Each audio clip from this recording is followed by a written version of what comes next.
మనకు అన్నం పెట్టే దేవుడికి మనం శుచిగా, శుభ్రంగా, తాజాగా ప్రసాదాలు తయారు చేసి స్వామివారికి నివేదన చేయడం అనేది మనం భక్తులు ఎన్నో జన్మల్లో చేసుకున్న మహాపుణ్యం. కానీ అందులోనే కల్తీలు జరగడం, స్వామివారికి సరైన వేళల్లో సరైన పరిమాణాల్లో స్వామివారికి నైవేద్యం కాకపోవడం అనేది చాలా విచారకరమైన విషయం. అందులోనూ ఆగమశాస్త్ర ప్రకారంగా ఆవుకు ఆగమ కార్యక్రమాల్లో ఎంతో విలువైన స్థానం ఉంది. గోక్షీరం కానీ, ఆవు పాలతో స్వామివారికి అభిషేకం జరుగుతుంది. సుప్రభాతంలో ఏకాంత సేవలో నివేదన జరుగుతుంది. ఆవు పెరుగుతో స్వామివారికి దధ్యోదనం మొదలైన ప్రసాదాలు తయారు చేసి నైవేద్యం పెడతాము. ఉత్సవాల అభిషేకాల్లో గోదధ్యి వాడుతాము. గోఘృతం అనేది స్వామివారికి నైవేద్యాల్లో, అన్నప్రసాదాల్లో, పణ్యారాలనే లడ్డు, వడ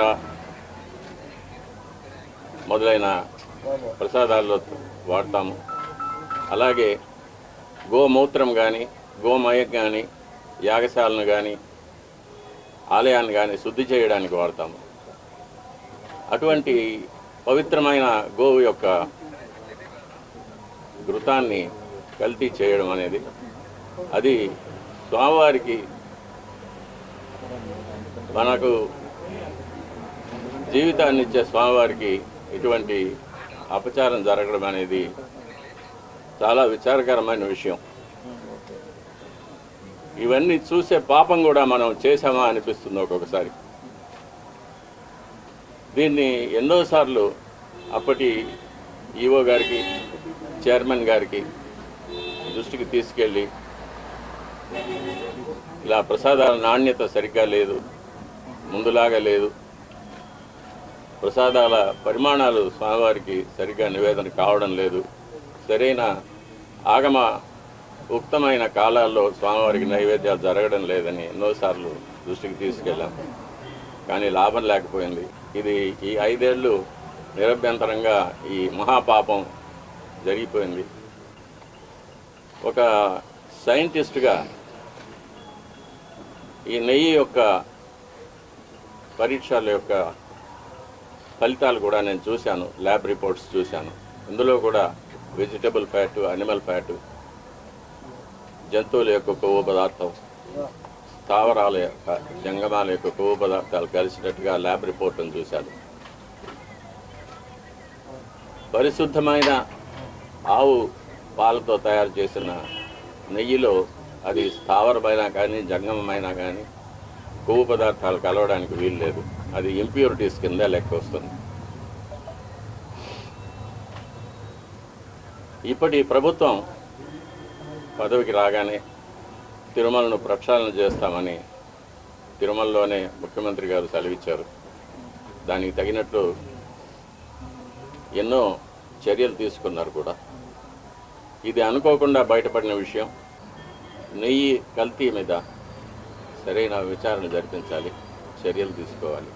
ఇటువంటి విషయాలు నేను అధికారుల దృష్టికి, చైర్మన్ దృష్టికి తీసుకెళ్ళడం వల్ల నాకు వాళ్ళ వద్ద చెడ్డ పేరు వచ్చింది. అందువల్ల నన్ను చాలా హింసలు పెట్టారు. ఎన్నో చట్టవిరోధమైన ఎన్నో కేసులు నా మీద బనాయించి నన్ను కోర్టుల చుట్టూ తిప్పారు, ఇప్పుడు తిప్పుతున్నారు. వీటన్నిటినీ కూడా ముఖ్యమంత్రి గారు గమనించి సరిచేయవలసిందిగా కోరుతున్నాను. గతంలో మీరు స్వామివారికి నివేదనలు సరిగ్గా చేయటం లేదని చెప్పి ఆరోపించారు.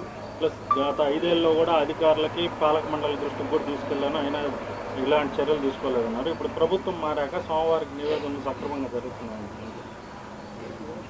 నేను గత ప్రభుత్వం నా పైన చేసిన కొన్ని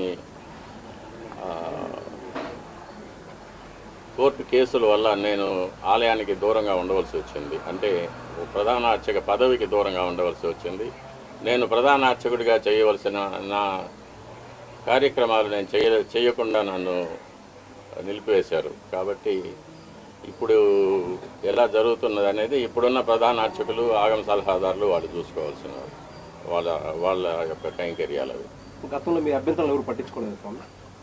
ఎన్నోసార్లు ఇది దృష్టికి తీసుకొచ్చాను, ఈఓ గారి దృష్టికి, చైర్మన్ గారి దృష్టికి, కానీ ఎవరు దీన్ని పట్టించుకోలేదు. కాబట్టి అది అలాగే జరుగుతూనే వచ్చింది. దాన్ని చూసి బాధపడటం తప్ప నేను ఇంకేమీ చేయలేకపోయాను. దీనివల్ల నేను చాలా ఇబ్బందులు పడాల్సి వచ్చింది. అయినా పర్వాలేదు, మా స్వామి కోసం నేను ఇది చేస్తున్నాను.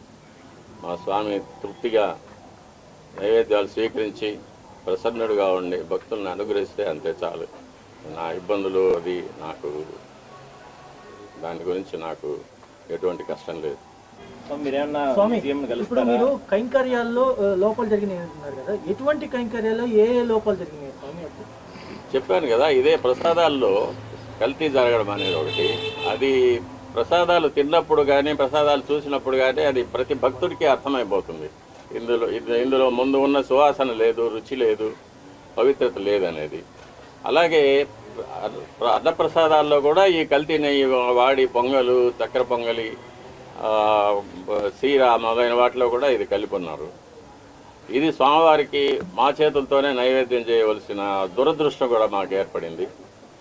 అది కాకుండా నైవేద్యాలు జరగడానికి స్వామివారికి ఏ ఏ వేళల్లో నైవేద్యాలు చేయాలనేది ఆగమ శాస్త్రం నిర్ణయిస్తుంది. దాని ప్రకారం కూడా ఒక్కొక్కసారి జరగడం లేదు. నైవేద్యం చేయవలసిన సమయాన్ని కూడా కుంచించి 10 నిమిషాల్లో అయిపోవాలి, 15 నిమిషాల్లో అయిపోవాలి అనేది అర్చకుల మీద ఒక ప్రెషర్ పెట్టడం, త్వరగా ముగించమని చెప్పి వాళ్ళని తరమడం, ఇవన్నీ కూడా జరుగుతూ ఉన్నాయి. ఇవన్నీ కూడా స్వామివారికి జరిగే అపచారాల కిందకే వస్తాయి. సేవల్లో ఏమన్నా లోపాలు గుర్తించారా స్వామి? స్వామివారు చేసేటువంటి సేవల్లో నేనున్నంత వరకు ఎటువంటి లోపాలు లేకుండానే చూసుకున్నాను. ఏదైనా అపచారాలు ఉంటే నేను అధికారుల దృష్టికి తీసుకువెళ్ళాను. ఇప్పుడు ఎలా జరుగుతుందో నాకు తెలియదు. నాణ్యతలోనేనా స్వామి, పరిమాణాల్లో కూడా ఏమైనా తేడా గుర్తించారా మీరు? పరిమాణాల్లో కూడా మనం కోవిడ్ వచ్చినప్పుడు దాన్ని సగానికి సగం తగ్గించాము, వినియోగం తక్కువ, భక్తులు లేరని చెప్పి. అది కూడా ఒక తప్పే. అప్పుడు కూడా నేను అబ్జెక్ట్ చేశాను. స్వామివారికి ఎంత పరిమాణంలో ప్రసాదాలు తయారు చేసి నైవేద్యం పెట్టాలనేది ఆగమ శాస్త్రం నిర్ణయిస్తుంది. స్వామివారి యొక్క పరిమాణాన్ని బట్టి, దేవాలయం యొక్క పరిమాణాన్ని బట్టి ఇంత ప్రసాదం స్వామివారికి నైవేద్యం చేయాలనేది ఆగమ శాస్త్రం నిర్ణయిస్తుంది. దాన్ని దిట్టం అంటారు. ఆ దిట్టం ప్రకారమే చేయాలి. దానికన్నా ఎక్కువ చేయడానికి ఎటువంటి అభ్యంతరాలు ఉండవు. కానీ చేయవలసిన దానికన్నా తక్కువ చేస్తే మట్టుకు అది అపచారం అవుతుంది. అది మొన్నటి వరకు కూడా అలాగే జరుగుతూ వచ్చింది. దాన్ని చాలాసార్లు నేను అధికారుల దృష్టికి తీసుకెళ్ళాను. ఈఓ గారు దాని మీద స్పందించలేదు. అది అలాగే జరుగుతూనే ఉండింది. ఇప్పుడు ప్రభుత్వం స్పందించి స్వామివారికి ప్రసాదాలు అనేకంగా తయారు చేసి, నాకు తెలిసినంత వరకు మేము కైంకర్యం చేసేటప్పుడు గరుడ సేవ నాడు బంగారు వాకిలి వరకు సుమారుగా ఒక 100 గంగాళాలు ప్రసాదం నైవేద్యం పెట్టేవాళ్ళం. కాబట్టి దానికి అప్పర్ లిమిట్ అనేది లేదు. ఇంతకన్నా ఎక్కువ చేయకూడదు అనేది ఎప్పుడు లేదు. కానీ తక్కువ చేయడం మట్టుకు అపచారం అవుతుంది. దాన్ని ప్రభుత్వం దృష్టికి తీసుకెళ్తున్నాము.